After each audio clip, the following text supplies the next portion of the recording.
Assalomu alaykum aziz kuzatuvchilarimiz. Sizlar bilan diydor ko'rishtirgandan juda ham xursandman. Umid qilamanki, bugungi podkastimiz sizlarga juda ham foydali va manfaatli bo'ladi. Chunki bugungi mavzu yaqin kelajakda banklarda eng talabgir bo'ladigan sohalar va mutaxassislar deb nomlanadi. Va ushbu mavzuda suhbat qurish uchun uzoq yillik tajribaga ega bank mutaxassisi, yurtimizdagi eng yirik banklarda rahbarlik lavozimlarida ishlab kelgan va bugungi kunda Kapital Bank aksiyadorlik tijorat banki boshqaruv raisi o'rinbosari lavozimida ishlab kelayotgan qadrdon hamkasbimiz va ustozimiz Ulug'bek aka tavakkal bo'ladilar. Ulug'bek aka, xush kelibsiz. Assalomu alaykum Sherzod aka. Rahmat taklif qilganingizga juda xursandman. Rahmat Ulug'bek aka. Agar siz bankda ishlash niyatingiz bo'lsa va yaqin kelajakda banklarda eng talabgir mutaxassislardan biri bo'lish va trendda bo'ladigan sohalar haqida birinchilardan bo'lib xabar topishni istasangiz, bu podkastimiz sizga aniq foydali bo'lishiga ishonaman. Demak, biz boshladik. Ulug'bek aka, siz uzoq yillardan buyon bank sohasida ishlab kelasiz va zamonaviy bank tizimida sodir bo'layotgan va hozirda davom etayotgan keng ko'lamli islohotlarni guvohi bo'lib va o'zingizdan bevosita ishtirok etib kelmoqdasiz. Keling, bugungi mavzuga kirish sifatida bundan 5 yil oldin 2020-yillarda banklarda asosan qaysi yo'nalishlarga ko'proq e'tibor qaratilgani va qanday mutaxassislarga talab yuqori bo'lgani haqida gaplashsak. Bu masalada ruxsat bersangiz 5 yil emas, sal ozgina tarixga borsak, murojaat qilsak, banklar bizda juda katta islohotlar ketyapti. To'g'ri aytyapsiz, oxirgi 5-7 yil ichida islohotlarning dinamikasi ancha kuchayib ketgan, lekin umumiy olib qaraganda mustaqillikka erishgan kunimizdan boshlab bizda banklar, bugungi banklar bu hokazo umuman farq qiladigan banklar. Farqi nimada deb savol bersangiz, birinchi navbatda oldingi banklar bu demarkazlashgan banklar bo'lar edi. To есть har bitta bank filiallardan iborat edi. Filial boshqaruvchisi o'zini ko'r shotiga ega, o'zini казначействосiga ega va hokazo funksiyalari hammasi filial ichida edi. Bugungi kunda qaraydigan bo'lsak, barchada bo'lmaydi-yu, lekin aksariyat funksiyalari hammasi markazlashib, tepaga bosh ofisiga o'tib ketgan, filiallar esa oddiy savdo nuqtalariga aylangan.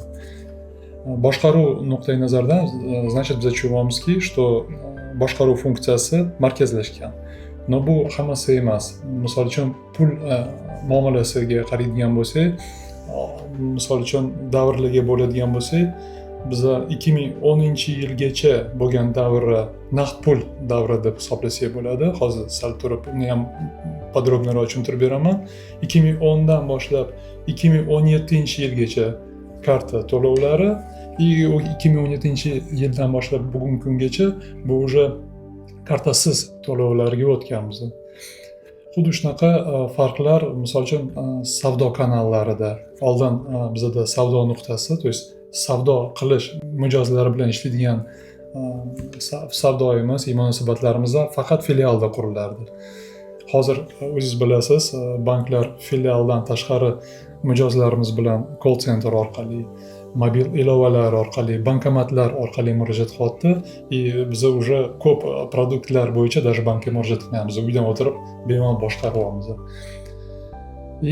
Mana shunga o'xshab yana bitta narsani tushuntirmoqchiman.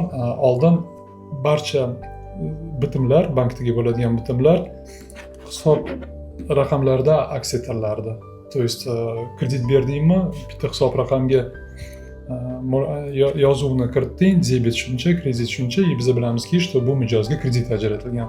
Hozir bu jarayon ancha kengayib ketgan, umumiy kredit jarayonini qaraydigan bo'lsangiz, 4-5 ta qadam ilgariroq boshlanadi.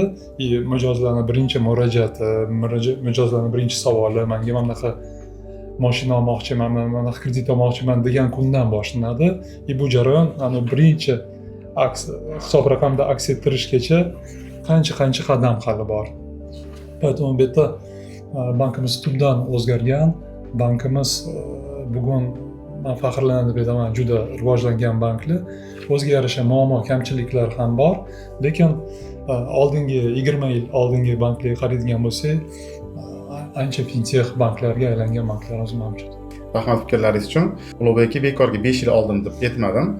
Shu joyda kuzatuvchilarimizga aytib ketmoqchi edim. Biz Ulug'bek aka bilan 4 ta yirik banklarda, yurtimizdagi yirik banklarda hamkasb bo'lib, bitta jamoa bo'lib ko'plab loyihalarni ishga tushirganmiz muvaffaqiyatli. Ularning boshida Ulug'bek aka turganlar.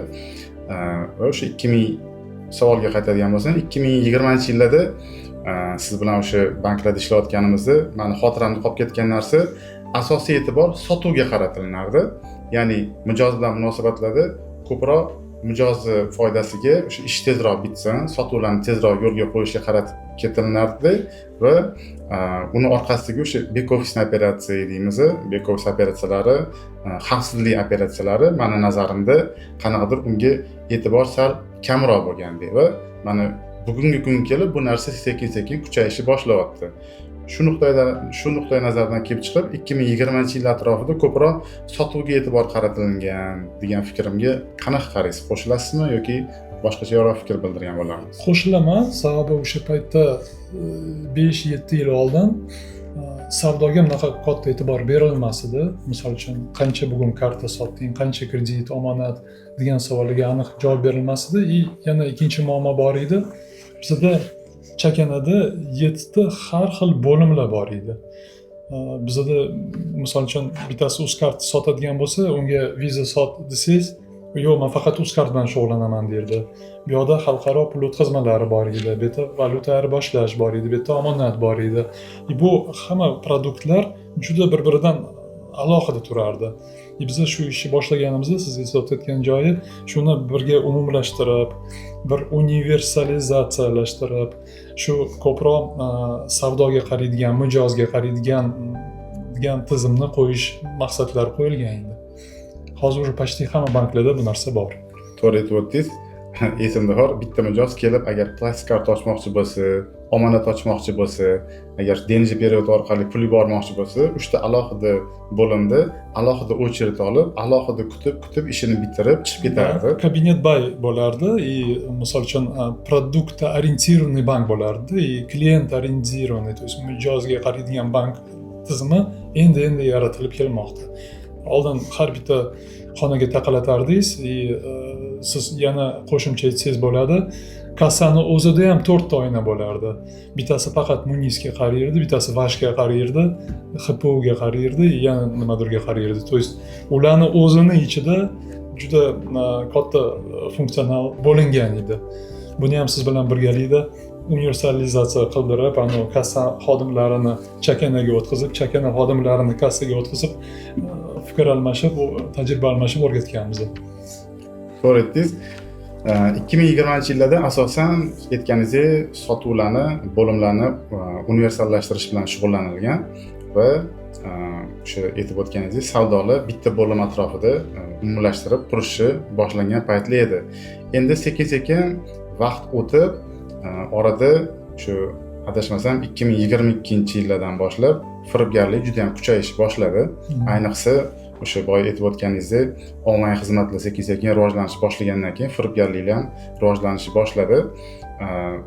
Nima deb o'ylaysiz? Bugungi kunda endi sekin mantiqiy o'zimizning mavzuga, bugungi kunga keladigan bo'lsak, hozirgi kunda banklar tomonidan asosiy qaysi yo'nalishlarga endi ko'proq e'tibor qaratilyapti. Biz ozgina tarixga nazar tashladik va tarixsiz kelajak yo'q deydi. Ya'ni o'tmishdagi balkim e'tibor berilmagan sohalar yoki qilingan xatolardan xulosa chiqarilgan holda bugungi kunda balkim shularning asosida endi qaysi yo'nalishlarga ko'proq e'tibor qaratilishi boshlanmoqda. Mana bu savdoga qarash boshladik, savdo bilan shug'ullandik degan narsalar bilan birgalikda xuddi shunaqa xodimlarimizga talab ham o'zgarishni boshladi. Biz boshida даже ozgina uyalib aytardik, savdogarsan, sotuvchisan, sen savdogarsan deganimizda o'zimiz ham g'alati bo'lib ketardik, потому что bankirlar как бы sotuvchi desh o'sha payt rosa qiyin edi. Yangi funksiyalar qo'shilishi boshladi. Bank xodimlaridan tashqari yonida servis administratorlar paydo bo'ldi. Nimaga bu narsalar paydo bo'ldi? Потому что bank jismoniy ofisidan tashqari onlayn ofislar paydo bo'ldi. Mobil ilovalar rivojlanishni boshladi. O'sha 20-yilda birinchi onlayn qarz degan tushunchalar paydo bo'ldi. Nimaga? Потому что naryoqda katimlarda onlayn tarzda ma'lumot berish bir anaqasi API-shkasi integratsiyalari paydo bo'ldi.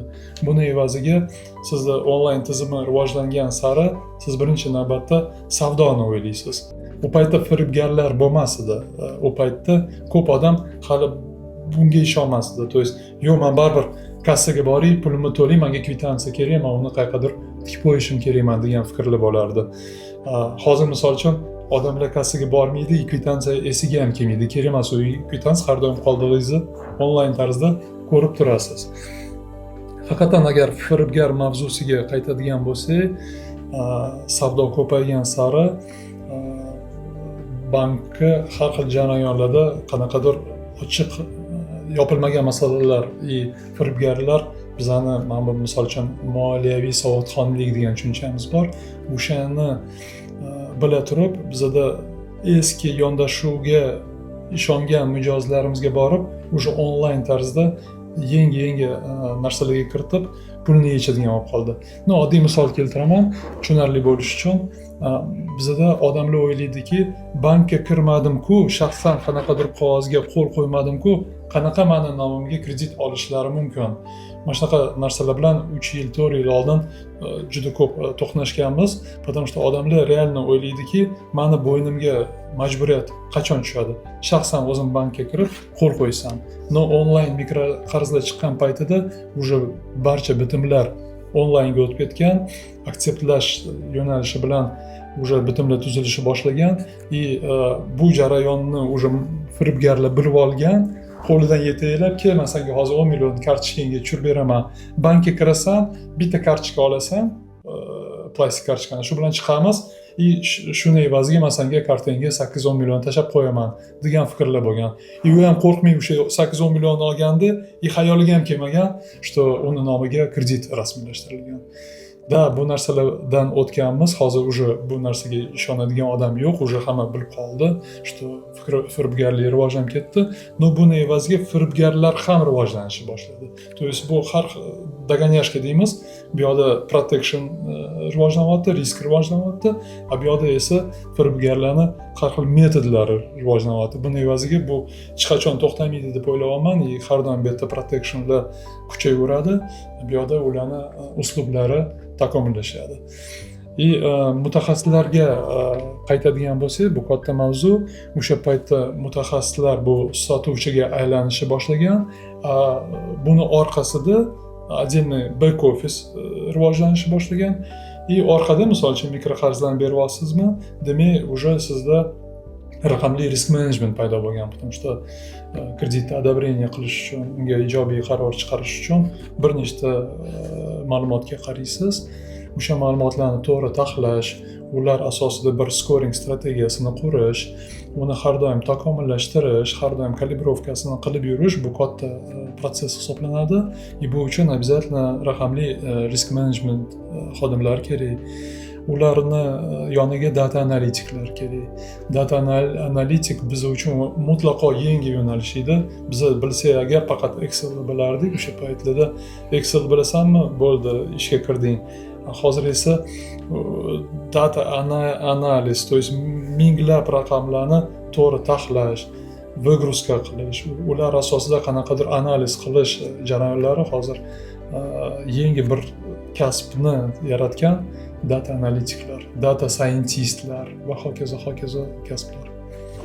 Shu bugungi kundagi eng talabgor mutaxassislarning ichida hozirgi kunda sun'iy intellektga ham ayniqsa hukumatimiz miqyosida katta e'tibor qaratilib kelmoqda. Sizdan shu haqidagi fikringizni bilmoqchi edim. Banklarda ham sun'iy intellektga nisbatan qiziqishlar bugungi kunda qay holatda? Sun'iy intellekt 2-3 yil oldin bu to'g'risida gaplar chiqqan paytda o'zi aslida banklarda sun'iy intellekt orqali bizning yuzimizni tayyor sifra rasm bilan solishtirish jarayoni bor edi. Buni biz sun'iy intellekt deb o'tirmas edik. Sifrovoy identifikatsiya, raqamli identifikatsiya deb nomlardik. Baribir o'shaning ichida sun'iy intellekt instrumentlari joriy etilgan. Lekin oxirgi paytda biz ko'rdik, qanchaki yaxshi robot gaplashadi san bilan. To есть даже oxirgacha tushunmaysan, bu odam bilan gaplashyapsanmi, robot bilan gaplashyapsanmi. Hatto hozir juda ko'p входящий звонокlarda san realniy robot bilan gaplashasiz, sababi u narsasini taqdim etadi, taklif beradi. Agar rozi bo'lsangiz, o'ziga bir отметка qilib qo'yadi, что bu mijoz pishgan, bunga narsa sotsa bo'ladi. Bu на самом деле robotlar tomonidan qilinyapti, bu как раз sun'iy intellektni bir anaqasi yo'nalishi. Mani nazarimda sun'iy intellekt kirib kelyapti. Birinchi navbatda bu kol markazlari chat orqali yoki og'zaki telefonlar qilganingizda birinchi konsultatsiyani juda yaxshi sifatli sun'iy intellekt bajarib beradi. Uni ozgina o'rgatish kerak, to есть bazasi bor, unga tayyor savollar bilan tayyor javoblarni kiritish kerak, чтобы tez to'g'ri javob berish uchun. Lekin уже keyingi chuqurlashgan sari, misol uchun уже sizni shaxsiy personalniy daniyalaringizga chuqurlashgan paytida o'zingizni shaxsiy narsangizni so'ramoqchi bo'lgan paytingizda, u paytda sun'iy intellekt hozircha joriy etilmagan, потому что bu baribir outsource programma hisoblanadi. U begona joyga personalniy dani chiqib ketsa to'g'ri jarayon emas. No, lekin 70% murojaatlarda qancha kredit olsam bo'ladi, qanaqa kreditingiz bor, misol uchun 100 million olsam oyiga, kuniga qancha to'layman degan savolga juda sifatli, yaxshi javob beradigan уже tizimlar joriy etilmoqda. Ikkinchi etapda scoring tizimlariga, to есть scoring murakkablashyapti. Oldin biz faqat o'sha davlat soliq qo'mitasidagi ma'lumotlarga ishonib yurgan bo'lsak, ikkinchi etapda kartada aylanmaga qaraydigan bo'lsak, hozir daniylar ko'payapti. Uni faqat bitta narsaga qaramasdan har xil narsaga qarasa bo'ladi. Ularni to'g'ri tahlil, minglab bo'lgan yig'ilgan informatsiyani asosida xulosa chiqarish, buni ham keyinchalik sun'iy intellektga bersa bo'ladi. Har holda hozir 4-5 ta bankda bu narsaga harakatlar boshlangan. To есть 10-15 ta bankda call centerlarda уже sun'iy intellekt bilan gaplashyapti odamlar. Bu yerda scoringlarga где-то 3-4 ta bank harakatini boshlagan, proyektlarni ochib qo'ygan. Bu nima beradi? Bizani hozirgi yoshlarimiz ko'proq shu narsaga intilib, qiziqib yursa, ularga oson bo'ladi. Bizlarga bu narsa qiyinroq baribir tuyuladi, потому что biz ko'proq raqamli proseslarga o'rganganmiz. Esingizda bo'lsa, gaz voda budkalari bo'lardi. To есть oddiy stakanga suv qo'yish jarayoni odamsiz avtomat ravishda sizni yuganingizga shuna qo'yasiz, tangangizni tashlaysiz, suv quyilib beradi, даже proporsiyani bila turib sizga ozgina siropini ham qo'shib berardi. Bu narsa polniy avtomat edi, fizika edi. Mana shu fizika banklarimizga o'sha 2010-15-yilda kira boshlagan, 20-yilda уже avjiga chiqqan, hamma banklar tushundiki, что raqamlashtirmasa ertaga konkurensiya, raqobat qila olmaymiz. Nimaga? Sababi har kunli, doimo takroriy jarayonlarni hammasini raqamlashtirib, avtomatlashtirib berib yuborsa bo'ladi. Misol uchun sizda produktingiz bor, offline sotsangiz bo'ladi, xuddi shu produktingizni onlayn sotsangiz bo'ladi. Bir-biriga zid emas bu jarayonlar. Onlaynni ko'proq yoshlar iste'mol qiladi, offlaynni ko'proq qariyalar iste'mol qiladi. Sizda faqat bitta kanal bo'lsa, bu degani siz уже o'zingizdan bir qatlamni kesib tashlay olasiz. Поэтому o'sha paytda gaz voda budkasi bo'lgan bo'lsa, hozir raqamli budka rivojlangan, raqamli budkadan biz уже keyingi budkaga o'tyapmiz, sun'iy intellekt budkasiga. Uni to'g'ri tushunish uchun, uni to'g'ri boshqarish uchun bizga haqiqatan bilim kerak. Yana bitta yo'nalish haqida sizni fikringizni men bilmoqchi edim. So'nggi yillarda siz bilan gaplashdik, firibgarlik haqida gaplashdik va unga qarshi kurashish va ayniqsa bank tizimlarini ishchi holatda ushlab turish va turli xil xavfsizlik dasturlaridan to'g'ri foydalanish va uni to'g'ri sozlash bo'yicha so'nggi yillar, oxirgi yillarda prezidentimizning ham bir nechta qarorlari chiqdi. Bu ayniqsa kiber xavfsizlik va xavfsizlik xodimlariga nisbatan bo'lgan munosabat va talab. Bugungi kunda kiber xavfsizlik va xavfsizlik xodimlariga bo'lgan talab ortib boryapti desak bo'ladimi yoki boshqacha fikr bildirgan bo'lardingiz? Конечно, ortib boryapti. Ular bir qadam oldin yurish kerak, shuning uchun ular o'zlari bu sxemalarni ichiga chuqurlashib o'rganish kerak. Sababi ular oldinni olib vaqtida cheklovlarni qo'ymasa, har doim dogonyayushlik bo'ladi. o'sha опережающийga o'tib olish uchun ular mana shu narsalarni yaxshi tushunib, sxemalarni oxirigacha yetib, qanaqadir yana proseslarni ichida teshiklarni topib yurish kerak bo'ladi. Hozir bu narsa bu borada Markaziy bankda ancha o'zgarishlar mavjud. Oxirgi 2-3 yilda bu yo'nalishda ancha oldinga ketishdi. Biz oldin o'zimiz o'ylab o'tirardik, tak bu yoqda qanaqa limit qo'yish kerak, bu yoqda qanaqa yana qo'shimcha qadam qo'shish kerak desak, hozir уже normativ hujjatlarning ichida juda ko'p qo'shimcha to'siqliklar qilgan. Misol uchun katimni o'zini avtomatlashtirib, onlayn tizimga o'tkazdirib, o'sha katimga birinchi murojaat bergan paytingizda уже keyingi murojaatlarni ignore qilib, to есть unga javob bermay turib, birinchi murojaat bo'yicha oxirigacha xulosa qilingan paytdan keyingina 24 soatdan keyin siz уже ikkinchi, uchinchi murojaatingizni qabul qiladi. Menimcha sal proses murakkablashtirilsa ham baribir bu narsa riskka taqaladi, risk bitta boshqariladi. Menimcha bu yomon emas bu jarayonlar, mana qo'shimcha qo'yilayotgan qadamlar, qoidalar natijada biz oddiy xalq sifatida pul yo'qotish anaqasi kamayadi, xavfi kamayadi. Shu joyda yana bitta savol menda tug'ildi. Markaziy bank haqida fikr bildirdingiz. So'nggi yillarda, ayniqsa bu yilda Markaziy bank juda ham faolligini o'zini ko'rsatyapti. Bugun mana siz bilan podkast syomka qilayotgan bo'lsak, kuni kecha o'sha siz aytib o'tganingizdek onlayn xizmatlardan xavfsizlikni ta'minlash bo'yicha nizomni loyihasini taqdim qilishdi. Kuni kecha kassa ofislarini ochish bo'yicha talablarni o'zgartirish bo'yicha va unga qo'shimchalar kiritish bo'yicha yana bitta nizom loyihasini taklif qilishdi. Shu nuqtai nazardan oxirgi yillarda, ayniqsa shu yil Markaziy bank aynan shu bank tizimida olib borilayotgan islohotlarni eng oldida yuribdi va banklarni o'zini ortidan ergashtiryapti va o'zi o'rnak ko'rsatyapti degan menda fikr, shaxsan menda shunaqa fikr paydo bo'lyapti. Sizni ham shu haqdagi fikringizni bilmoqchi edim. Markaziy bank haqiqatan 2019-yilda qonunlarni yangi tahririni qabul qilgandan keyin juda ko'p narsani yaxshi qilyapti. Misol uchun 21-yilda raqamli identifikatsiyani kiritishgan 33-22 nizomini. Misol uchun bizda qo'shni davlatlarimizda, misol uchun Tojikistonda haligacha u raqamli identifikatsiya o'zi yo'q.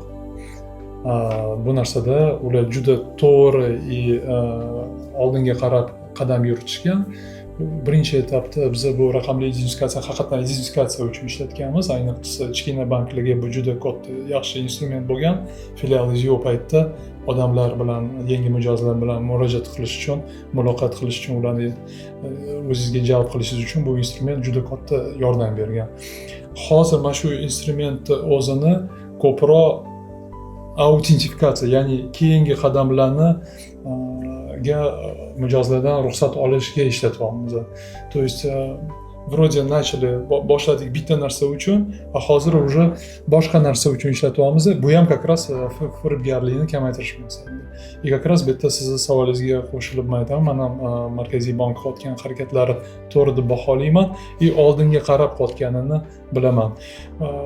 Mikroqarzlarga, boshqa kredit instrumentlarga to'yingan sari, misol uchun oldin biz aytardik, bizda Qozog'istongacha hali bor. Ularda har bitta oilada ikkita krediti bor.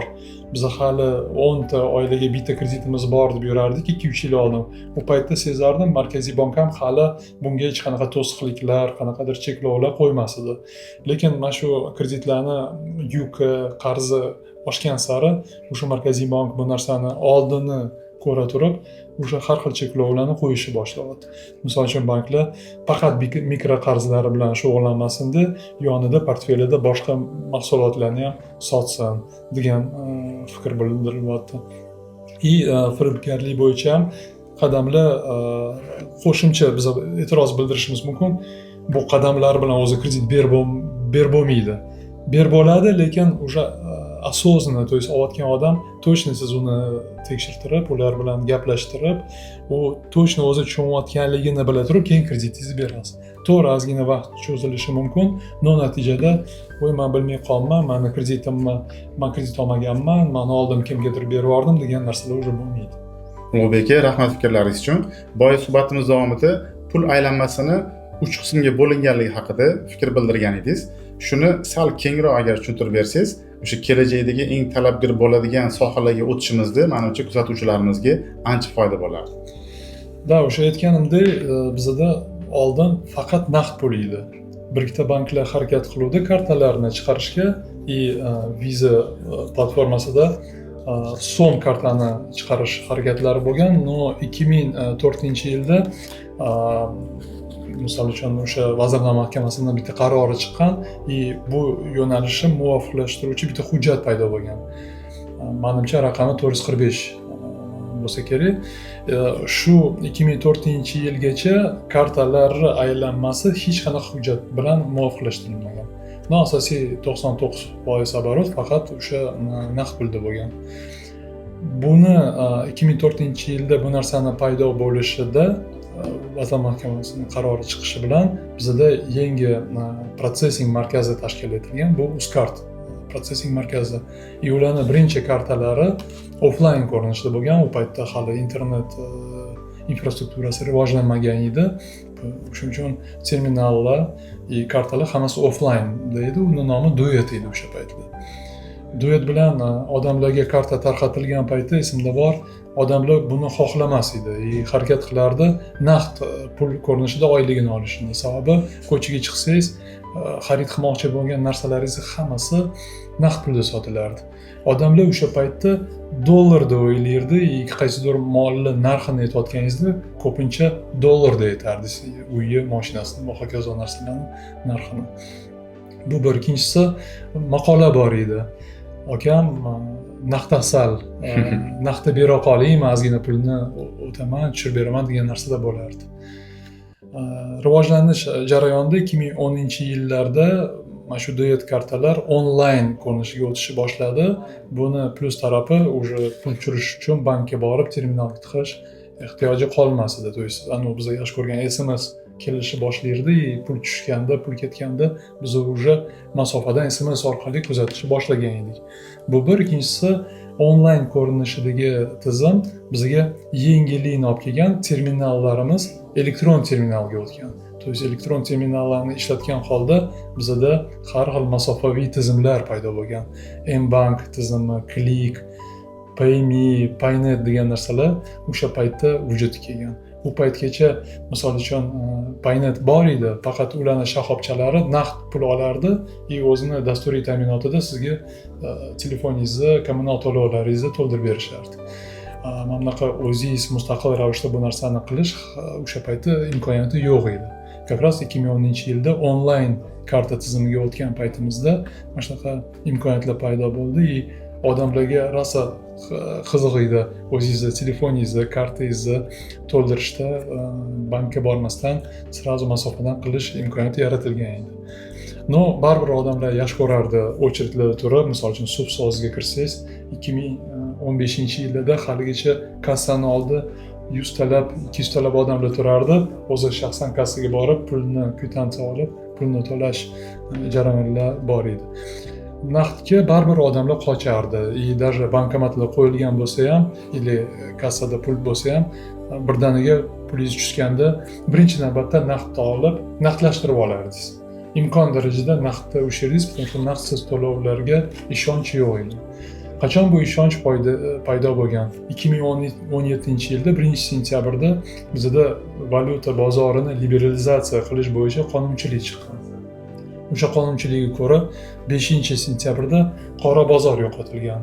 Kursimiz, rasmiy kursimiz 4000 bo'lgan bo'lsa, 8000 ga ko'tarilib, shu kundan boshlab hamma cheklovlar bekor qilingan. U paytgacha kartalarimiz valyuta kartalari deyilardi, exchange kartalari deydik, sababi uni faqat dollarni sotib olish uchun qanaqadir yo'l bilan naqdlashtirish uchun ishlatardik.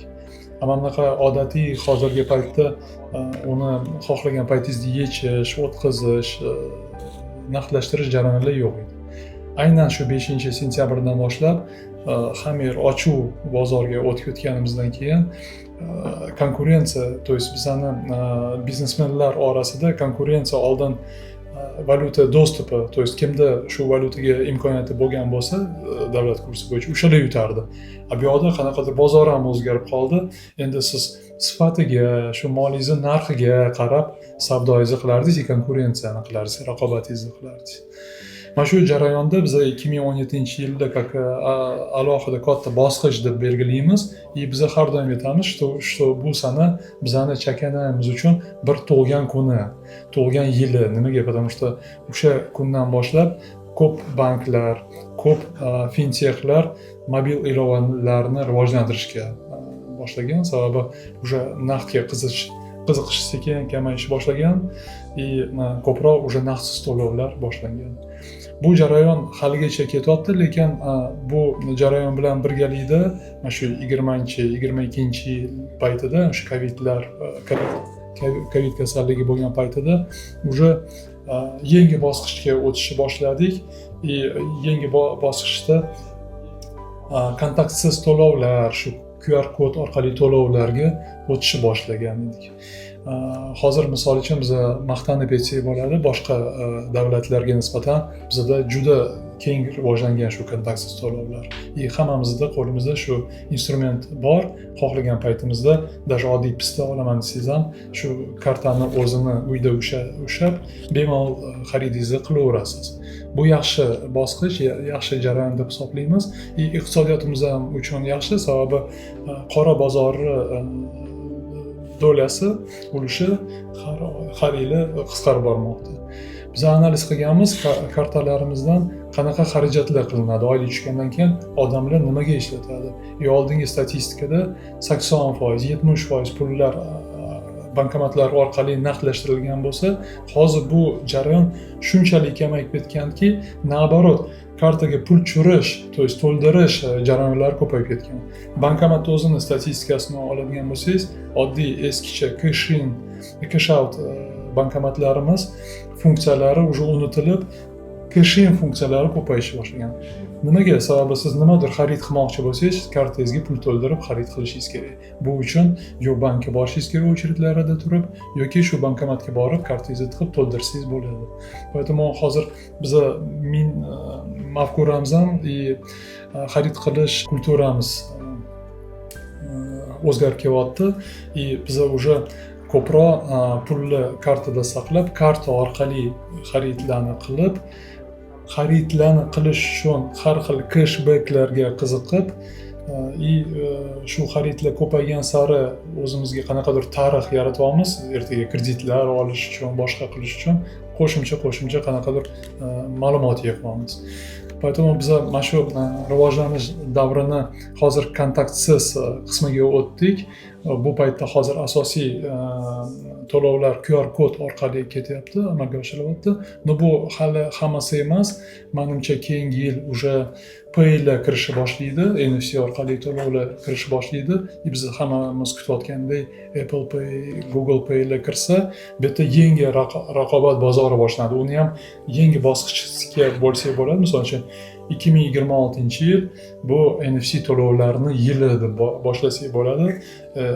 Biz siz bilan bilamiz, qayerda raqobat bo'lsa, o'sha yerda rivojlanish bo'ladi, o'sha yerda tariflar kamayadi и так далее. Поэтому buni biz hammamiz kutyapmiz. Banklar uchun bu yomon bo'lmaydi, потому что to'lov tashkilotlaridagi bo'lgan QR kodlar qaysidir qismi banklar orqali amalga oshirishni boshlaydi. Juda ham to'g'ri aytib o'tdingiz, Ulug'bek aka. Bugungi kundagi rivojlanish bosqichida men o'zim endi bu sohaga kirib kelganim uchun, ya'ni content makerlik, influencerlikni ozgina ichiga kirganimdan keyin oxirgi yillarda ko'plab banklarni kuzatyapman. Avvallari meni esimda bor, bundan 10 yillar oldin hali hech kim bank sohasi bo'yicha content qilmaydigan paytda aniq esimda bor. Siz Facebookda kontentlar qilardingiz bank xizmatlari bo'yicha, balkim undan oldindan boshlagan bo'lishingiz ham mumkin. Men hozir taxminiy deb 10 yil oldin deb aytdim va o'sha paytda go'yoki bir qanaqadir bu g'alatidek tuyulardi. Chunki bank xizmatlari haqida unaqa aytib o'tdim, deyarli hech kim qilmasdi. Ma'lumot berilmas edi. Qanaqadir banklarning o'zi ham o'zini qobig'ini ichiga yopirilib qolgan edi. Bir standartniy qanaqadir xabarlar chiqarib qo'yishardi, bo'ldi, shu bilan bu sohaga, ya'ni marketing, bu onlayn reklama, inflyuenserlik taraflarga unaqa e'tibor qaratilmas edi. Va men o'zim shaxsiy kuzatishlarim oxirgi 2 yildan boshlab tijorat banklari ham ochilishni boshlashyapti va meni eng o'ylantirayotgan va xursand qilayotgan narsa blogerlar bilan, inflyuenserlar bilan integratsiya qilib, ulardan reklama sotib olib, birgalikda o'sha ayniqsa bizda hozir so'nggi yillarda rivojlanib ketdi. Instagram tarmog'i orqali turli xil shu reklamalarga e'tiborlarni qaratish boshlashyapti. Ya'ni tashqaridan o'sha bloger, inflyuenserlarni jalb qilgan holda. Aynan shu yo'nalishda sizni fikringiz qanaqa? Shu qiziq bo'lardi. Hozir bitta tushuncha bor. Persona это лицо компании, то есть qaysidir shaxsga qarab, qaysidir shaxs harakatiga qarab odamlar nafaqat o'sha shaxsga, o'shani tashkilotiga ham baho berishadi. Biz oddiy misol keltirsak bo'ladi, Zafar Hashimov Korzinka. Ular misol uchun birinchi chiqib, har bitta kommentariyga o'zlari javob berib, o'zlari nomidan fikr bildirganda qancha ijobiy klientskiy bazaga ega bo'lishgan. Bu haqiqatan marketingning bir yo'nalishi. No, biz bu narsani boshlayotganimizda, ochiqlik masalasini boshlayotganimizda aynan marketing uchun qilmaganmiz. No, o'sha qilayotgan ishingizni to'g'ri yetkazib berish, qanaqadir odatiy o'qiyotgan paytda tushunarsiz narsalarni oddiyroq tilda tushuntirish bilan shug'ullanganmiz. Haqiqatan hozir bu narsa sekin kengayishni boshlayapti. Men juda xursand bo'laman. Sababi 3-4 yil oldin bank boshqaruvida kimdir so'zga chiqinglar, fikr bildiringlar deganda ko'proq odamlar takoy passivroq bu narsaga qaraydi. Потому что bir tomondan uyalardi, ikkinchi tomondan umumiy sistema shunaqa edi. Qanaqadir sal skromniyroq, o'zingni hammaga ko'rsatma, o'zingni takoy skromniy tutgan degan fikrlar bo'lardi. Hozir vaziyat o'zgaryapti. Savdo masalasida ko'proq mana shu reelslar, ko'proq storieslar orqali ko'p narsa sotilyapti. Odam o'zi chiqib shu narsani sotayotgan narsani tushuntirib bera olsa, oddiy xalq tilida, o'shanda osonroq yetkazib beradi iste'molchigacha. Поэтому bu narsa bu yaxshi narsa deb bilamiz. Buni oshirib yuborish kerak emas deb bilamiz, потому что har narsani chiqarib yuborish kerak emas. Именно mana misol uchun qo'limda karta bo'lsa, mana shu kartam bo'lsa agar qanaqa yana qo'shimcha imtiyozlarga ega bo'laman degan savolga oddiy tilda tushuntirib berish kerak. Потому что bitta hamkasbim aytib qoldi, Ulbek aka, sizni aynan o'sha Amirsoyda to'laganingizda 10% chegirma borligini bila turib, shu narsani men ham bilib oldim degan gapni qilgan. Men ham как бы bir tomondan juda xursand bo'ldim, ikkinchi tomondan tushundimki, что bu o'zi aslida yaxshi narsa emas. Bank nomidan bu narsani ham oxirigacha yetkazishimiz kerak. Или o'sha to'lov tizimlari o'zlari ham yetkazib berish kerak. No, bu jarayon sekin rivojlanyapti. Ko'p banklarda уже ochiq har xil dialogga, mana shu siz bilan suhbatga xodimlar, o'sha rahbarlar tayyor. Nimaga? Birinchidan уже sohasini hammadan chuqur biladi, o'shani yetkazib berish qobiliyati ham oshyapti. Tizim ham o'zi sekin ochilib, mana shunaqa narsalarga ijobiy qarayapti tizim. Ulug'bek aka, bildirib o'tgan fikrlaringiz uchun rahmat. Endi eng asosiy savolga o'tsak,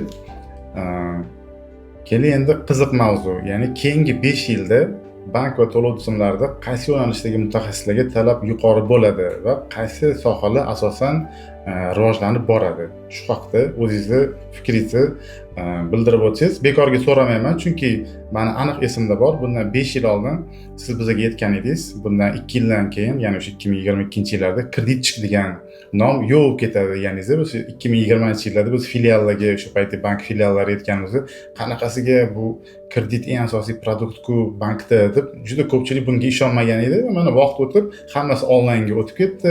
Aytganingizdek, onlayn mikroqarzlar, onlayn kreditlar hammasi rivojlanib, kreditchik degan alohida bir bo'lim yoki xodimni ushlashga ehtiyoj kreditchik maydalanib ketdi.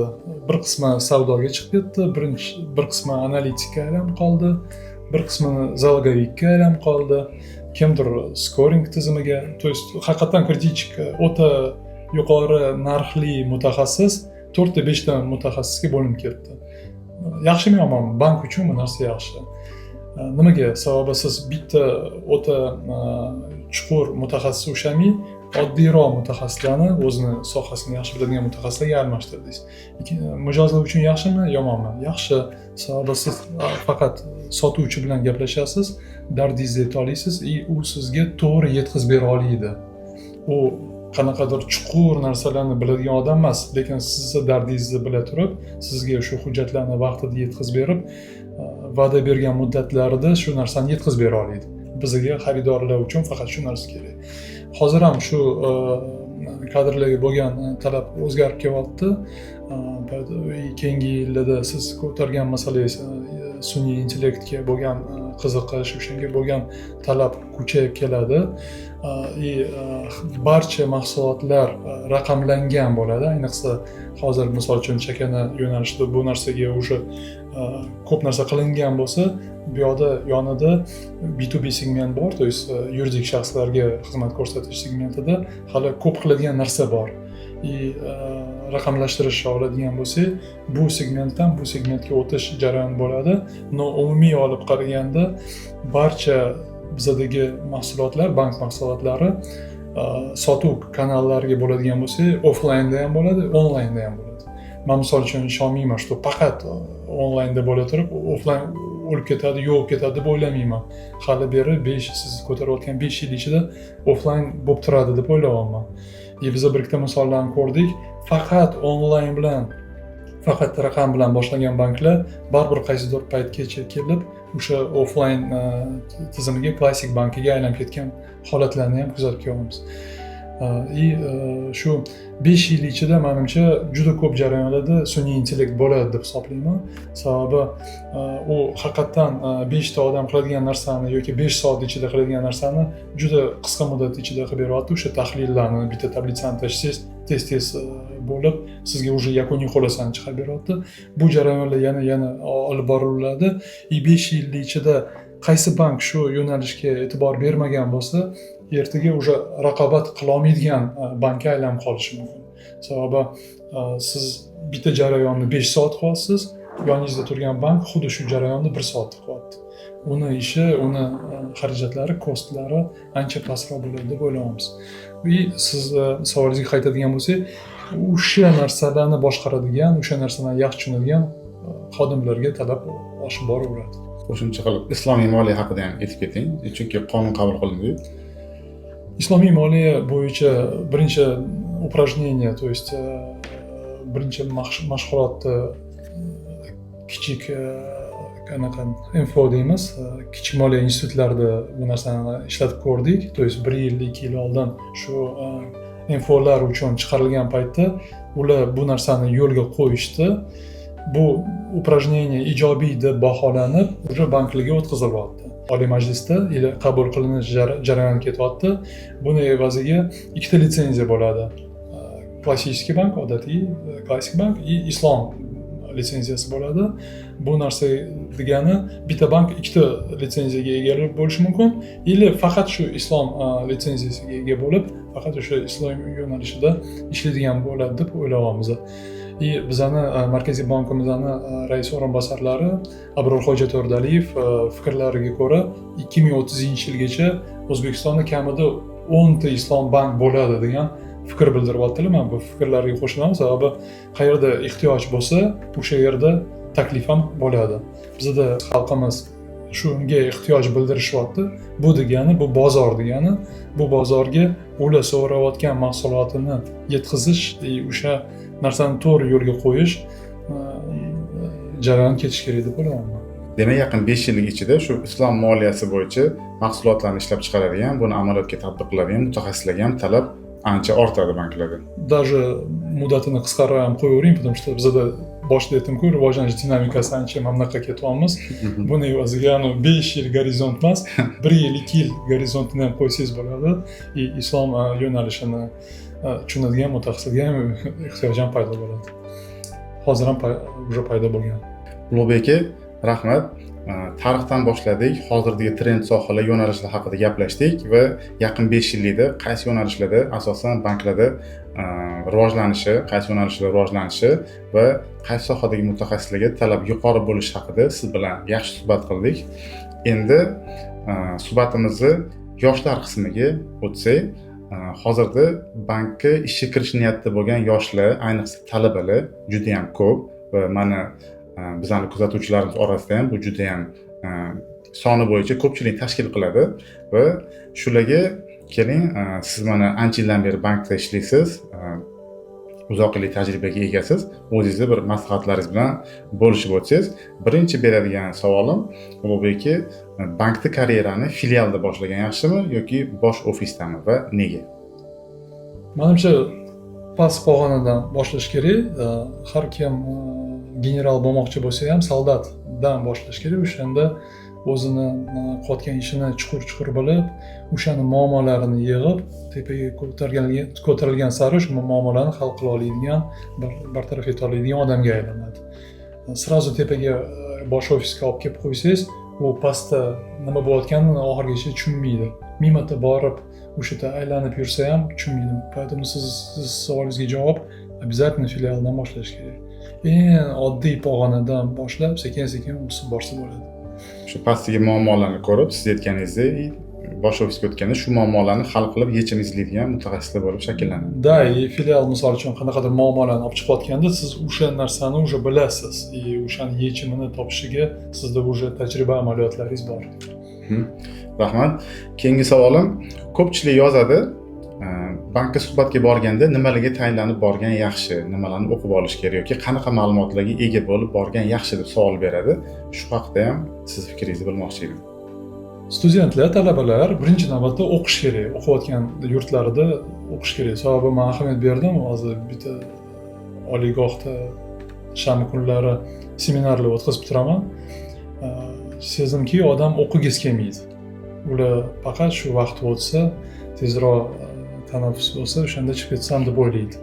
Boshida bu narsaga hech qanaqa e'tiroz bildirmadim, lekin tushundimki, bu yerda aynan talaba aybdor emas ekan. Bu yerda ko'p narsa o'qituvchiga, domlaga bog'liq. Sababi hozirgi domlalar ularni fundamenti 10 yil, 20 yil oldin qurilgan. Ular mana raqamli texnologiyalarni, sun'iy intellektlarni prosta tushunmaydi. Bu narsa evaziga u domla o'qitayotgan paytida studentga qiziqarli emas bo'lishi mumkin. Bu nuqtai nazardan studentlarga meni maslahatim nazariya qismini yaxshilab bilish kerak. То есть tarixni bilish kerak, qachon banklar paydo bo'lgan, pul tizimini rivojlanish bosqichlari, o'sha barterdan tortib Keyneslarni, Friedmanlarni bilib o'tish kerak. O'sha yerda qonuniyatlar bor. Qonuniyatlarda bilishimiz kerak, nimani evaziga inflyatsiya, devalvatsiya paydo bo'ladi. Biz bilishimiz kerak, pul massasi nima, tovar massasi nima, ma'mullarni o'ynayotganida qanaqa ta'sirlar bo'ladi. Nazariyada pul kredit siyosati degan tushuncha bor. Pul kredit siyosatining o'zida bir nechta instrumentlari bor. Hozir talabaga oddiy savol bersangiz, Markaziy bank foiz stavkasini ko'tardi. Bozorda qanaqa o'zgarishlar bo'ladi? Misol uchun pul massasiga ta'sir qanaqa bo'ladi? Umumiy tadbirkorlik faoliyatida jonlanish bo'ladimi yo o'lish bo'ladimi, kamayish bo'ladimi degan savolga javob bera olmaydi. Bu degani ular o'zini oliygohida o'qimagan. Bu yomon narsa. Ikkinchi narsa bu texnologiyalarga munosabati. Ya'ni men odatda oldimga student ishga kiraman deb kelsa, tasavvur qiling, mana shu yerda klaviatura oldingizda, yoningizda mushka yo'q. Menga misol uchun printga bering, copy pastelarni qanaqa tushunayotganini qarab turaman. O'ynatayotgan bo'lsa klaviaturani, bu yaxshi xodim.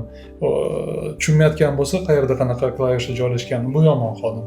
Nimaga yomon xodim? Потому что bu narsa uchun juda vaqt ko'p ketadi. Bu narsani bankka kelishdan oldin o'zi o'rganib olish kerak. Yoki misol uchun salom degan so'zni yozing. Umno o'ylab yuradi, qayerda o'si joylashgan, a joylashgan. Bor bunaqa narsalar. Обязательно so'rayman, qaysi kitobni oxirgi marta o'qigansan? Har bitta talaba va umuman odam har doim kitob o'qish kerak.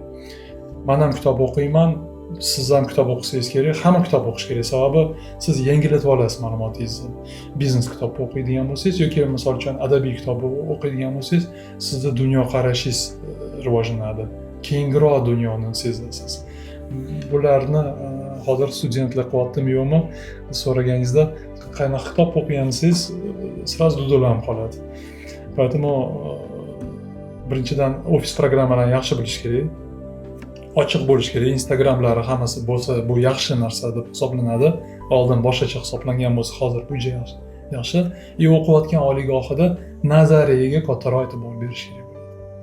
Ulug'bek aka, o'ylaymanki, bugun siz bilan juda ham mazmunli suhbat bo'ldi va bizning kuzatuvchilarimizga juda ham foydali ma'lumotlarni siz taqdim etdingiz. Buning uchun sizga o'zimning minnatdorchiligimni bildiraman va podkastimizni so'ngida agar kuzatuvchilarimizga qanaqadir tilaklaringiz, maslahatlaringiz bo'ladigan bo'lsa, bildirib o'tsangiz xursand bo'lardim. Sherzodga taklif qilganingiz uchun rahmat. Mana ozgina hozir siz bilan gaplashgan sari tarixni esladik. Hozirgi bankka rivojlanayotgan bosqichlarini eslab ko'rdik. Menga juda qulay bo'ldi, juda xursand bo'ldim. Sizni kuzatib boruvchilar qanaqadir savollar bo'lsa, o'sha savollarga biz javob berishga tayyormiz. Kommentariylarda bersa, biz unga qanaqadir o'zimizning fikrimizni bildiramiz. Asosiy nasihat, hech narsadan qo'rqmasdan uverenni oldinga ketaverish. Bank xodimi bo'lmoqchi bo'lsa, обязательно bank xodimi bo'ladi. Bu yerda hech qanaqa muammo yo'q. O'ziga ishonib, o'z ustida ishlab, disiplinaga rioya qilib, bemalol harakat qilsa bo'ladi. Katta rahmat. Aziz kuzatuvchilarimiz, shu bilan bugungi podkastimizga yakun yasaymiz. Albatta, agar bugungi podkastimiz davomida o'zingizga bir dona bo'lsa ham yaxshi insight va foydali ma'lumot olgan bo'lsangiz, albatta bu videoni tagiga like bosib, bizning YouTube'dagi kanalimizga albatta obuna bo'lib qo'ying, chunki bundan keyingi podkastlarimizda ham xuddi shunaqa Ulug'bek akaga o'xshagan ancha yillardan beri bankda faoliyat yuritayotgan va malakali bo'lgan mutaxassislarni, o'zimizning yaqin hamkasblarimizni shunaqa studiyaga taklif qilib, podkastlarni yana turli xil yo'nalishlarda olib borishni reja qilganmiz. Hammangizga e'tiboringiz uchun rahmat.